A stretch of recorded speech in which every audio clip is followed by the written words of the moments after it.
What's going on, everybody? Welcome back for another episode of Origin Junction. I am Amit. For those of you who have not been here before or have not viewed or tested the waters, if you will, primarily what I'm trying to get at with a variety of these conversations is to understand how people got to where they got, but more so their journey along the way. You know, what their family situation was like that either drove them or didn't, what their influences were or still are for that matter, and what continues to drive them. But more so, I don't really care so much about what people are doing now, but I'm more interested about the journey that got them here, hence the origin portion of the title. I'm speaking with anybody and everybody from friends who I've met across the way, people I just met recently in various walks of success, and I'm using that term loosely. It doesn't necessarily mean you're Bill Gates or whatever, but success in charitable events, success in personal life, success in family, success in occupation, whatever it may be. That word is very loose, and I don't want to define it by the standard constructs of a significant amount of money in your account, although that doesn't hurt either. But that's kind of where I'm going with this. So for that purpose, today we're interviewing a friend of mine, one of my boys, Pierre. I've known Pierre for longer than I'd like to know Pierre, but known Pierre for a while, and you can see him there on the other side of this. What's up, P? What's going on? And Pierre has been a friend of mine for a while. Pierre he works at Bloomberg currently, and he's a market derivatives specialist, something or another, and I believe I got half of that right, maybe. You got the words right. You just didn't get them in the right order. So that counts. That counts. So Yeah. I let Pierre kind of go through and just give a quick background of just a quick thing about him, where he's at by way of current location, etc., and we'll take it from there. What's up, P? Hey, what's going on, man? So currently residing in Brooklyn, New York. Been in New York since 2004, so a good 12 years. As Amit tried to say, I'm what's known as an equity derivative market specialist. I work for Bloomberg LP, which is the financial technology firm of the ex-mayor of New York, Michael Bloomberg. And as I said, I'm an equity derivative market specialist, which is basically focuses on financial product that is equity derivatives and almost like a consulting role. So I spent some time on Wall Street, and our clients and people I work with were either colleagues of mine or clients of mine at some point in my career. So let's do a quick little step back. So for people who don't know about Pierre in general, obviously the majority of you don't. Pierre is an interesting character in the sense that, and I'll go in very broad strokes. You can kind of delve into this with some more specificity. I got it right at the same time. Born in the U.S. and raised in Germany, or is that the way it went? Yeah, that's right. Born in the U.S., raised in Germany, to mixed parents, military / German, speaks multiple languages, etc. But I'll let you go into exactly what that means and where you were actually raised and born. So I was born in Killeen, Texas, which I believe now is like the largest military base in the U.S. or Army base in the U.S. But I don't think it was that big back in the day. But born out there. My father was in the Army. Don't remember that early time in my life, but we moved to Germany not too long after that, and was there for a few years. Moved back to the U.S., stayed in Chicago for a couple of years, and basically I did grow up in Germany though. So we came back to Germany when I was still in elementary school, give or take, and I was in Germany all the way up through high school. Now, can you describe so your dad left to go to Germany, or your parents left to go to Germany for the military, because your dad was in the Army, correct? Or still is? Yeah, I don't know if he got any luck just, because my mom was German, and maybe he could put that in some special box on like the form when they're determining where people end up. But I feel like that might have been the case sometimes, because he was stationed in Germany for a good portion of the time.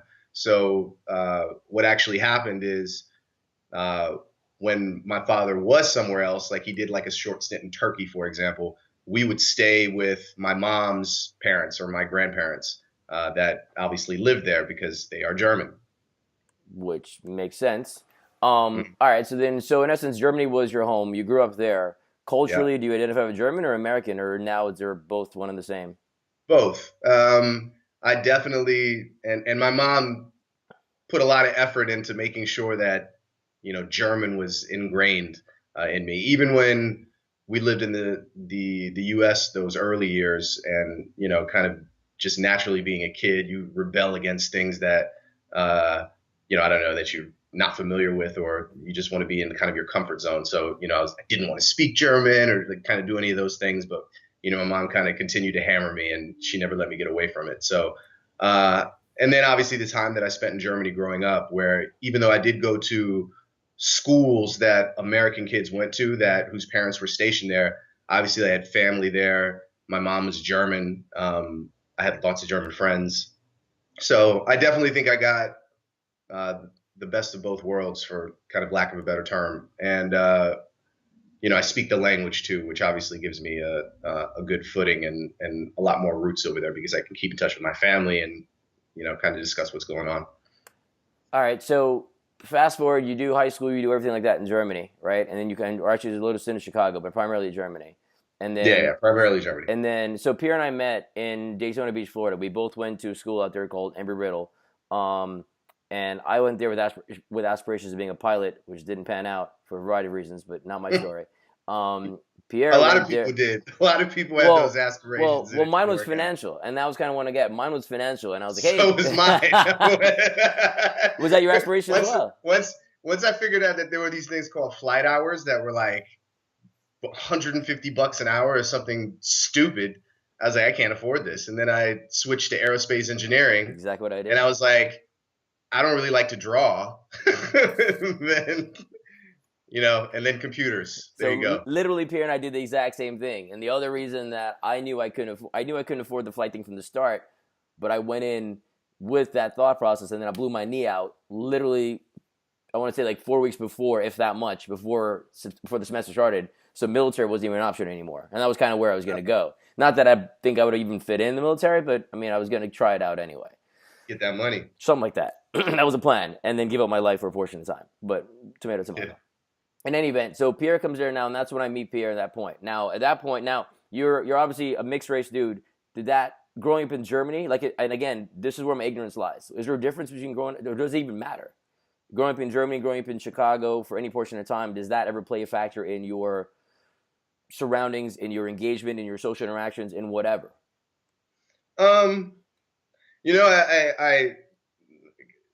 It makes me think about, I know there's a lot of people that, or a lot of mixed race people in general are portrayed as confused a lot of times, which I always found funny, because I never really was confused as to who I am or what I subscribe to for all intents and purposes, because I always kind of embodied both parts of my upbringing, and both parents, and dad's African American and mom is German, and I think I associate myself equally between both of those communities, right? I mean, I live in the US obviously, but I say I always make an effort to specify that I am half African American and half German, as opposed to just half black and half white. And I actually have noticed you do that. We have another friend of ours too, he's Dutch, and on the flip, his mom is Dutch or his dad is Dutch, or either way, but he's Dutch. Similar to me, but his mom is Dutch. Yeah. Okay, so Sam, and it's funny because I never met a German. I never met somebody with Pierre's mix. Now I'd met 50 million mixed people, but never with that particular mix. But when you came in, when I met Pierre at that point, now. And I understand identifying who you are, and you literally say, African American and German. And when you're in Germany, it's obviously I visited here in Germany at one point, and we kind of got a really cool experience of the local vibe. But what's curious to me is when I met you, you were still are, I'll say headstrong, right? I.e., you know what you want in whatever the scenario may be, i.e. whether it's work, school, etc., and you're not one of compromise. Unless, I mean, again, and I say this, I don't know how to phrase this properly, but if you know you're right, you're not one of compromise.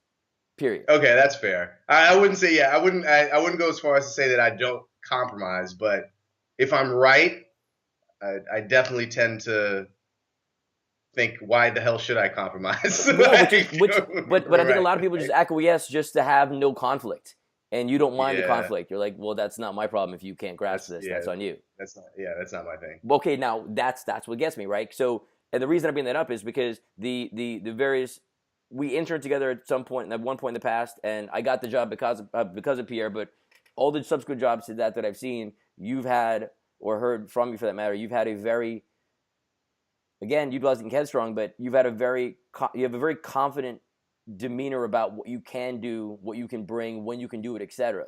So when somebody questions that, your level of confidence and comfort is massive. And I say that because a lot of people who are coming out of school and things like that don't have that. They're waiting to build and become their own. You came in with that level of confidence and belief in yourself, right? But the reason I'm going back to that is because you grew up in, your dad and your mom, you grew up in a divorced family, right? At some point your parents split, but you lived with whomever, whenever. That's not really my concern. My point is, how does one who go from a situation where you're living in multiple countries, experiencing multiple, you are in sense the embodiment of multiple things, you live in multiple places, and yet maintain your level of belief in you versus trying to assimilate, versus trying to give up a portion of that for something else? Honestly, I'll tell you that now, are you talking about just confidence and just in general, just life type deal? Is that what you're getting at? Or it all stems from the same. because the reason I asked that question is because, and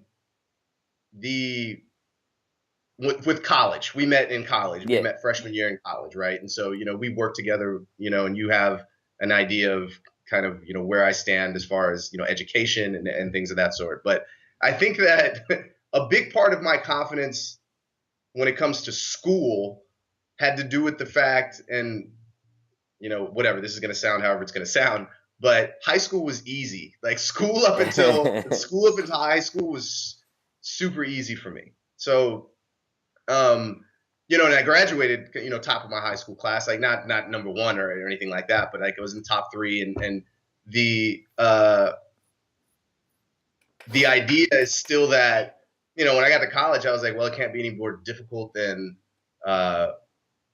anything before this was. I mean, whatever, this was my schedule before, and I was able to kind of breeze through this. And to be completely honest, like I didn't even, not that it was just, it wasn't that it was just easy. It was that it didn't even really take much effort. Kind of certain things came easy to me as far as math and science and those types of things. But then on the flip side, it was definitely a rude awakening, like freshman year, because I think I was a little overconfident coming into college, to where I equated 7 high school classes a day to 7 college classes a day. And I signed up for way too many credits, like my first year, freshman year in college. So that's, that if you're referring to the educational part, that's part of it. The second part of it, as far as just overall confidence, I don't know. I mean, I think I can't remember obviously how, I was nurtured as a child. And I mean, I know that I was obviously, loved as a child. And, you mentioned the fact that my parents are split, but that happened after I left for college. So I grew up in a 2-parent household, all of my childhood, for that matter. And it wasn't until after I left for college that my parents split up. And I definitely think that it probably might have happened before, but I think that they kind of made a pact, like, okay, well, we're going to finish this up until he leaves to go to college. And, I respect that. And, in retrospect, I'm like, well, you didn't have to. But then at the same time, I'm like, well, it probably was better that way for me also at 16, 17. Looking back on it as a 30-something-year-old man, you have a different perspective on it. It's like, well, you didn't have to stay together because of X, Y, Z. But, I probably would have appreciated it in hindsight, So, but both of them, my dad always expected the best of me. He was always the father that if I brought home 6 A's and a B, he would wonder why the B was on the report card. Like, oh, well, you just didn't, try as hard. And he was definitely encouraging, don't get me wrong, but he also expected a certain standard from me. See, okay, now that's, but okay, going to that itself. Okay, I'm Indian, and stereotypical as it is, it's true in this, well, in my family anyway, that same thing you. If I come home with 4 A's and a B, the B's was focused on. Why the B, right? But it's different, right? And here's what I mean, right? I've noticed in certain cultures, and this is why I want to talk to you about, probably the confidence thing is what I'm more curious about than anything else. Like, how does one become this? Is it his nature, nurture, et cetera, how the split happens? But if you are, okay, so I've seen it in like Latin families, for example, and I'm being very, very generic, so if you are offended by this, well, that's your problem. If you are, generally speaking, in a Latin family, a Latin famous last words. Yeah, that's your business. If you are a Latin mom and you've got a son, that son, to the experience that I've had, is just, I mean, the amount of praise put upon that son from birth, as far as, oh, you're the best, Right. mijo, whatever, whatever. So that son's, hey, I feel I'm the shit, right? So that's a part of the cultural thing, is that the male child, whomever, would feel very loved and comforted by all those around. The support is there, generally speaking, especially from the mom. You go to an Indian family, we're not very close by any means. There is no emotional, generally speaking, again, true emotional, like, oh my God, I love you, how'd you do it, whatever. It's very much, you are required to do these things. And I'll even branch that out to say Asian as a whole, because I want to say that a lot of other Asian people that I've met in various cultures share that same issue or same upbringing, whereby there's expectation versus, I know you're better than this. It's just like, why didn't you do it? Go get it done. Next time, do better, right? So, and then even when you get a 4A, it's like, okay, good. There's no like, oh my God, great. It's obviously, why would you not get 4As? Like, that's, the bar is set so high for every kid, and not every kid is going to get 4As, obviously, right? As a cultural thing.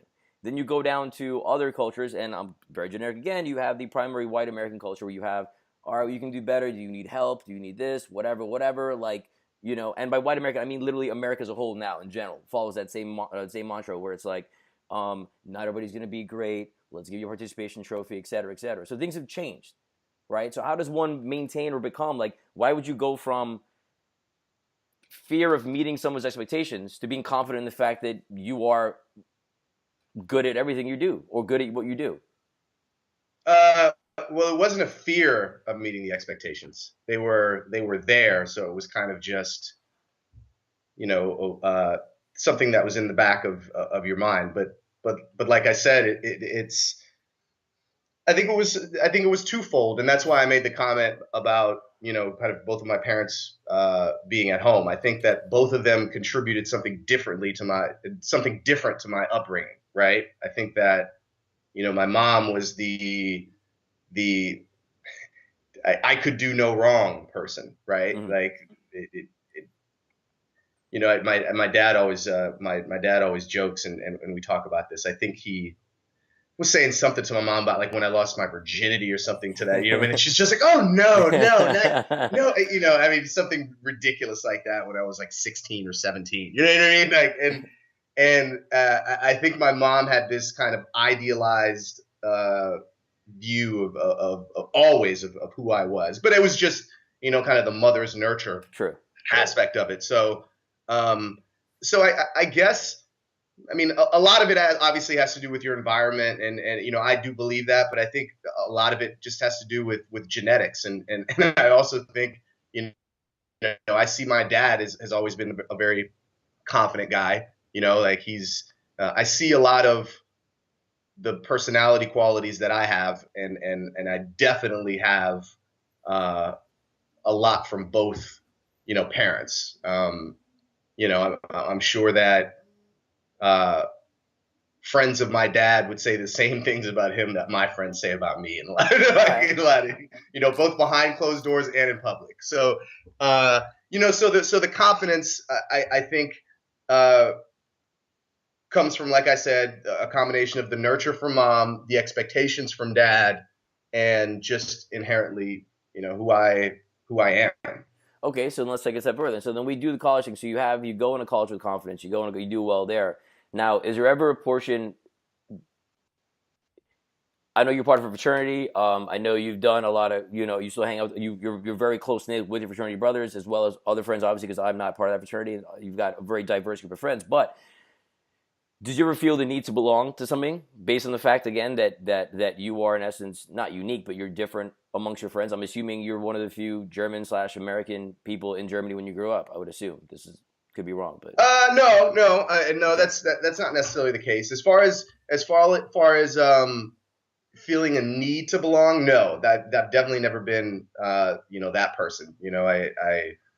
I definitely think I have more uh, associates than friends. That's always what Yeah. I always say is, I have a rather small circle of friends, to be honest. I know a lot of people, and I hang out with a lot of people and speak to a lot of people, and those come from different groups, be it work or the gym or whatever, right? Uh, but when it comes to like who my friends are, and obviously it counts you as one of them, but I have a small group of friends, right? Um, the As far as the fraternity goes, I think that is the wrong reason that some people do choose to go Yeah. that route. And I'm ignorant, by the way. I'm not part of any fraternity. This is ignorant speaking. I'm literally trying to understand why somebody would. So enlighten me. I mean, I think everybody has their own. I think everybody has their own reasons. I think for me, a lot of it had to do with the fact that uh, early interactions that I had had with people from this organization were positive, in that I saw that they were pushing younger people kind of in the right direction to do the right types of things. Like, I do enjoy doing stuff like volunteer work. I like being involved in the community, and I do think that um, as an individual, it's a lot more difficult to really make a difference than it is if you're part of something, or recognized as part of something. And I think that if I can have the opportunity to have somebody look up to me for a number of different reasons, be it I'm an elder in an organization, be it a work organization, a social organization, or whatever else that you might be part of. I like that. I accept that responsibility. I enjoy having that responsibility, and I think it has nothing to do with feeling the need to belong to an organization, more than it's I believe that I can contribute to something that happens to be an organization of like-minded individuals. How's that? I had actually never heard it described that way, honestly. And I've asked a lot of people, and Yeah. I've never heard it described that way. The idea of Well, giving I back as a think that group, power well, I numbers. think that maybe a lot of people don't really know. I think that they're confronted with that question, and they don't really know how to answer it. And I mean, there's people that it's interesting, and it's an interesting distinction, in that there are people that in my fraternity, and just to enlighten the onlookers. Uh, Omega Psi Phi is the fraternity, or the organization that I'm a part of, and it's a historically black fraternity. But uh, I think that I have people that I trust, that are part of that are brothers of mine, or whatnot, that I don't necessarily talk to on a regular basis, but I know that uh, because of either something that we experienced together, or things that we did together, or me seeing that person in a situation that you might not see them in ever, and that could be something during a volunteer project, or when they have you exercising, or something. You know what I mean? Like, Mm-hmm. whatever the hell it is, uh, you get a different insight into someone, depending on the situations that you endure, or that you experience together. And I think that there are certain people, I haven't talked to them 5, 6 months, 7 months, but if I called them up, was like, hey, I need to sleep on your floor, or I need to crash on your couch, or I need to borrow some money, or I just need to talk about XYZ, I would still feel comfortable, in that role. So it actually offered me or it's given to me, not necessarily offered, but it is given to me a new kind of type of relationship, Okay. one where regular maintenance isn't necessary, but you still get a lot of the benefits of dealing with somebody that you trust, and that um, that can look out, or that you can look out for. All right. So then let's for the benefit of time. I know we've touched on your the macro view of your upbringing and college, etc.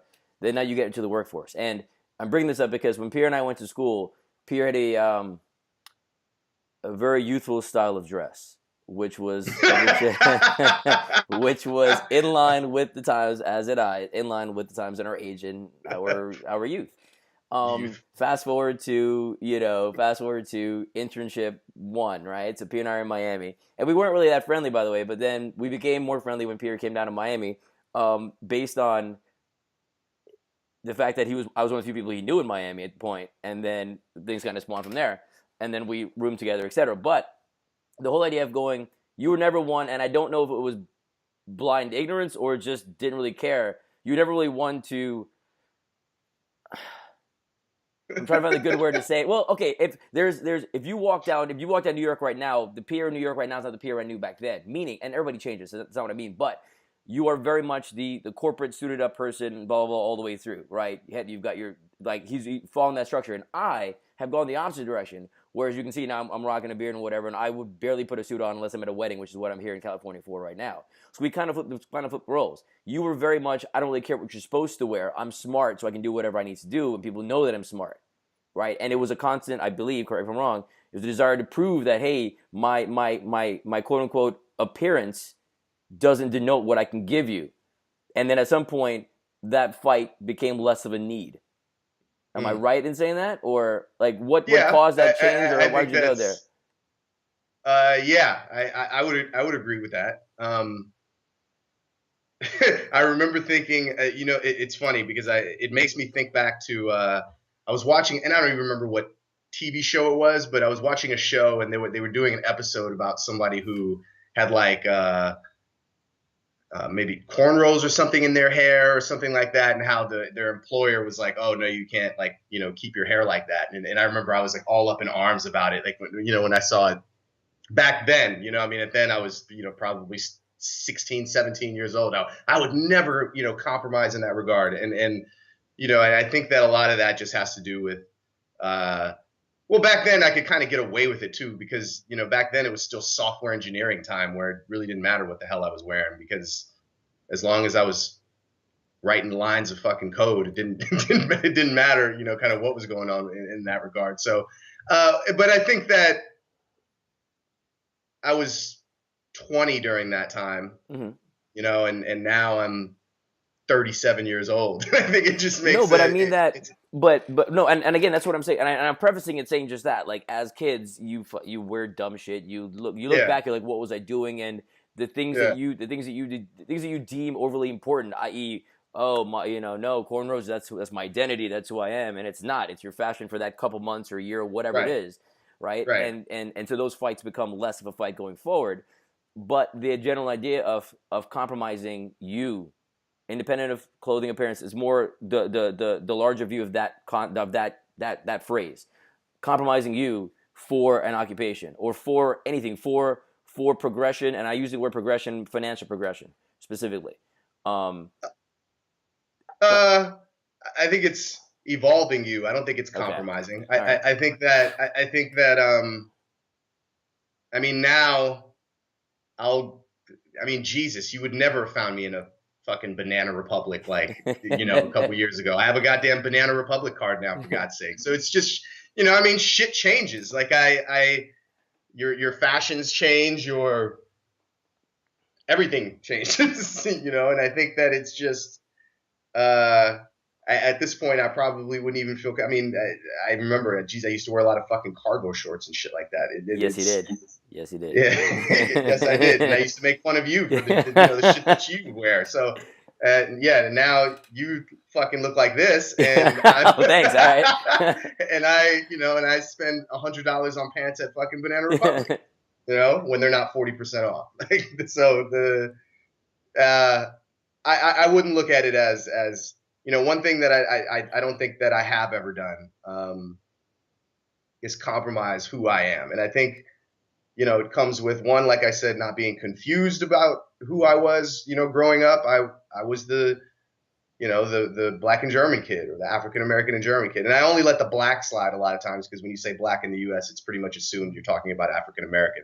So I do let the black slide when I say black and German, but I do always emphasize the German. So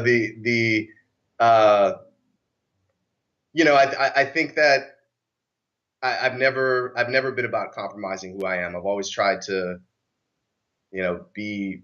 You see my personality. What you see is what you get. Fake isn't me. I mean, there's obviously parts of yourself that you withhold in different situations. Because that's just natural. Be it the way you talk or things that you do, depending on the setting. But I'm like a chameleon, man. I mean, I can go anywhere, and I would argue that I'm not out of, and I could be 100% comfortable and not look or feel out of place from the a table at some charity to right out here on the corner to it doesn't matter. But that's my thing, right? Okay, I find myself to be much the same, the chameleon that is, in the sense that, again, your surroundings will dictate who you are for that portion of time. And not dictate who you are, but dictate what you're willing to let people in on, Mm-hmm. right? So if you're saying, if you're out in the corner in Brooklyn, you're not the same dude you are at a charity event for Bloomberg and or. I am the same guy, though. I am the same guy. This is what The I'm saying. What part of personality's you the is the same. same? What part of you is different? Um, Is it the expression that's different, but the thoughts are the same? Is that what we're going with? Like how does one? yeah, It's just yeah. the way I you mean, express it, I guess. I think that yeah, exactly. I think it always has to do with kind of the way that you express you express things. Like if I'm I mean, let's use the obvious example is like, let's say we're talking about politics. Like I'm gonna have a different way of talking about that when I'm talking to the Yemeni guy that runs the deli here on my corner in Brooklyn than if I'm talking to my coworker at the office. The opinion is not going to be any different. Like it is what it is in that regard. So you're But Trump all the way, right? oh yeah, all the way, ride or die. Most likely die in that situation. I mean, it's and I'll throw my 2 cents on that in here. I just don't. I don't think he's going to win, man. I don't think it's possible that he wins. I think that there aren't enough, and I'll say it, there aren't enough old white people to elect Donald Trump. Old white men, to be specific, to elect Donald Trump. You can't win. You're not going to win African Americans, clearly. I mean, saying, what have you got to lose isn't a plan or a policy. He's clearly not going to win Latinos for the reasons we don't have time to discuss. Mm-hmm. And core constituencies like college educated white women and things of that sort are traditional kind of GOP stalwart constituencies and demographics, and they're all moving over to Hillary Clinton. And as much as people want to say about Hillary, I don't think she's the most exciting candidate in the world. I mean, who's doing backflips about Hillary? But I do know that she's hardworking and she does her homework. And at this point, that looks a lot better than your boy. My boy. I was saying it's my boy. All right. All right. Last thing actually, and then I'll let you go, obviously, because I've taken up a good amount of your time. Is this is actually gonna be a lot larger, so we don't have to delve into it with too much depth. And if you don't want to address it, we don't have to address it at all. But generally speaking, I see a lot of people nowadays, and I'm asking you because we share similar.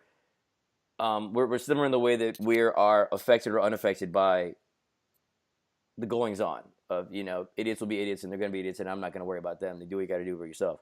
But with that being said, there are a lot of things right now where you see, because of the election or other things like that, where people will say things or do things or whatever that somebody will say something and every person in the black community is going to get upset about it, right? Whether or not it was directed to everybody or it's directed to a person or that person's an idiot, and we've established that part. On the flip side, you'll have somebody say something politically or just anything which is offensive to a Hispanic person, and somebody's going to cause a huge uproar about that in that particular community and so on and so forth. Do you feel the need / desire, or do you ever take personal offense as a mixed person to anything that anybody's saying that doesn't directly affect? Like, how do you absorb certain comments? Like, does it actually truly affect you? Do you think it actually truly affects these people as well, or they just want a platform to speak? And obviously some things are totally egregious. I'm with you, but I'm talking like the little. Right. And there's a lot of little things where like, wow, you guys. You gotta give me an example. Of what I'm trying to think of little. That's what I'm trying to think right now. I can't think of something off my head. let's just say they're all egregious. Fine, they're all massive and egregious things. Okay. Do you feel the need to step in and voice your opinion and be, or not even feel the need? Are you literally offended, or do you go, that guy's Am an I idiot offended? on behalf of all black people? Am I offended like when somebody says something about like African Americans Yeah. or Yeah, like somebody says, it depends. I mean, I think it depends, right? I do think that, okay, listen. I do think that both black people and white people and everybody in between tend to get a little overly sensitive about, things here or there, you know, I wouldn't that gotta I'm get kind of specific, but like, I'm with you. well, I don't think that that's that big of a deal. And, and I'll say that, there's certain things I agree with and certain things I disagree with. But I think if something is worthy of feeling offense to, then it's worthy of feeling offense to. And uh, I think the group mentality a lot of times is to just get outraged very, That's very what I quickly mean. That's no, about and I'm going back to that because of the group, the idea of power in numbers, right? So if you're yeah. seeing a group mentality will follow whatever the outrage du jour is. Yeah, like okay, so let's use some specific examples. So let's say we're talking about whatever any of the recent kind of police shootings. So there have been a couple, and I'm not going to go into Yeah, we don't specifics. gotta get specific. Yeah. We don't have to go specific, but there are some where clearly like there is negligence and uh I don't think that a lot of cops walk out the door saying, "Hey, I want to kill some black people today." But I think that people not being properly trained and people having, and I think that this term is okay to use the term implicit bias because it does exist, and and I'll use the Tamir Rice example just to give one specific in that regard is that, I mean, these cops pulled up and shot a 14-year-old kid with a toy gun within seconds of getting there. There were no, megaphones. There were no this, there were no that. There was no careful, there was nothing. There was none of that. You just pull up, you open the door, you shoot the kid. When somebody defends that, it's okay to defend certain situations like that one. I just don't. Logic just says to me like that was wrong, So yes, I'll take offense when somebody says, "Well, he should have been out there with a toy gun," or "Well, he should have done." There was nothing to do in that situation, right? The kid was dead within seconds of the cops pulling up. It's a kid. It's a 14-year-old kid.